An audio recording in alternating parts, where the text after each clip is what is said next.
again. This is Kathy, and this is the Self-Differentiation channel. And my last video was just a little short intro about who I am, why I'm doing this, why it matters, any hair issues. Um, to me, why it matters to me, why does it matter to you? Obviously, you're looking for something. Hopefully, that's how you stumble across this. So I went to, by the way, I'm not a counselor. I have no formal training in this area. I have read some books, and I have a life coach, counselor that I work with. And so I just want to give that disclaimer right away. I do recommend you find your own family systems therapist, and there are those are available online. I really recommend Jerry Wise. He works with me on FaceTime. We live in 2 different states, and it works really well.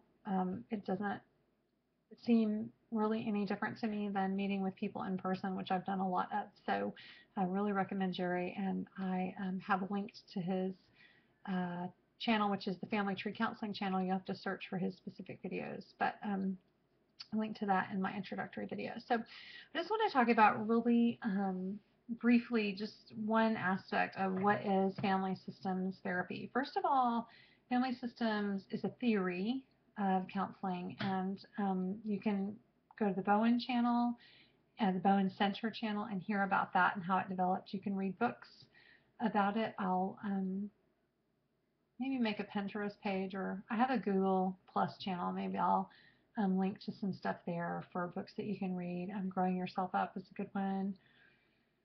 Oh, I can't remember the name of the other one, but there's lots of good books. And when you start kind of seeing patterns, everything you read, you'll start seeing in terms of family systems theory. But basically, family systems theory contains some very key elements. And there is a book called like 8 Key Elements of Family Systems Theory or something like that. I'll find that and show it somewhere for you guys. But that's on Amazon.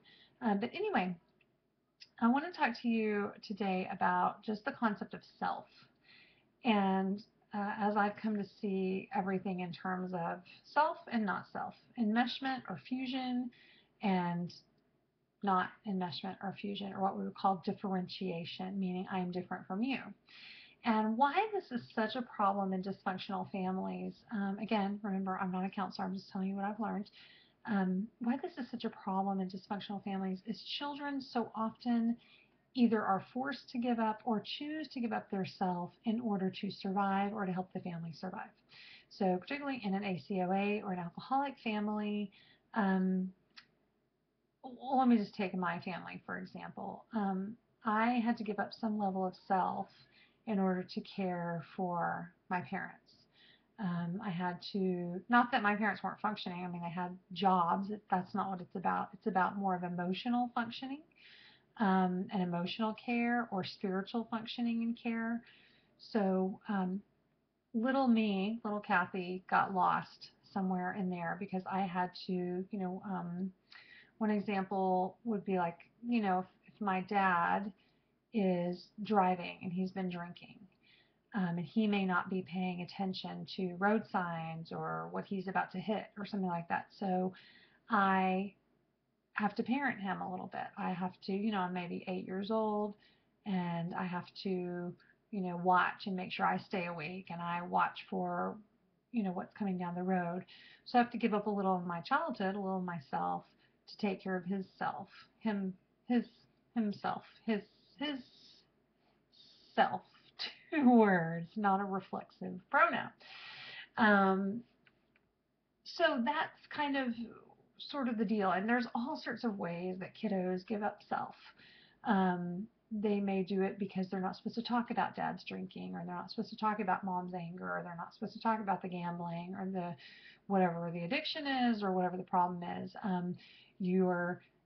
My husband comes from a family like that, where he was not supposed to talk about his dad's drinking. He was supposed to, everybody was, shh, let's all smile and be happy, and we're not going to talk about that. And nobody really asked him about that, or wanted to know about that, so he didn't get to talk about that. So he gave up part of himself, his self, his feelings, his emotions, his ability to talk about it. Didn't talk about it outside of the family, in order to do that. So, okay, how does that translate? So what? So some people I've heard say, especially in the Christian community, your past is your past, leave it behind you. Only problem is my past is in my present. Um, I'm struggling with my kids. I'm struggling with my marriage. I'm struggling with my friendships. I'm struggling at church with my pastors. What is the deal here? Well, your past is in your present because you learned not to have a self. And so in your relationship, you're probably in some way trying to have a self for somebody else, trying to be their self, or not being yourself. And that's what we call fusion or enmeshment. Um, and that can look like a lot of different things. But I just noticed that my recording is at 5 minutes, and I really try to keep my recording shorter than 5 minutes. So I'm probably going to go ahead and end, but that is just a real brief thing to start thinking about. What does that mean to have a self?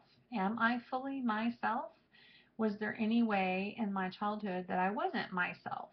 Did I lose myself in any way? Was I free to be myself? Were my parents free to be themselves with one another or with me?